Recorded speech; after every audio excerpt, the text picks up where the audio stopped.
அந்த கோடான கோடி மக்களை பாருங்க, முன்தொடரி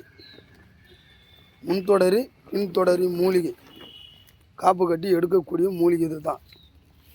எதுக்கு அப்படின்னா வசியம் ஆகக்கூடிய முறை காப்பு கட்டி எடுத்தால் எல்லாமே நடக்கும். இங்கே பாருங்கள், இது போல் தான் இருக்கும். இதில் 2 இலை தான் வரும். இங்கே வருது பாருங்கள், முன்தொடரி பின்தொடரினா ஆண் பெண் வசியம். இது சரியான முறை சரியான ரீதியில் காப்பு கட்டி எடுத்தால் மட்டும்தான் பலிவிதமாகும். இது புல்லாமணக்கு, இது சொல்லாமணக்கு. இதெல்லாம் மை உருவேற்றுறதுக்கு பாருங்கள், புல்லாமணக்கு சொல்லாமணக்கு.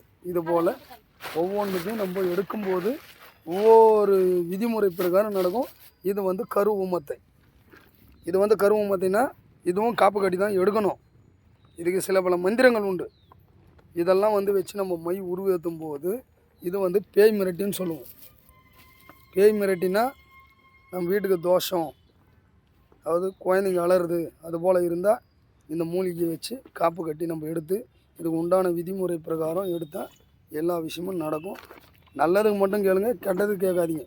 ஓம் நமோ நம சிவாய, ஓம் நமோ கால பைரவாய நமோ நமகா, ஓம் மகா காளிகாய் வித்மகே, ஓம் மைனவசிந்தி மகே, ஓம் தன்னோ காளிகா பிரசோதயாத்.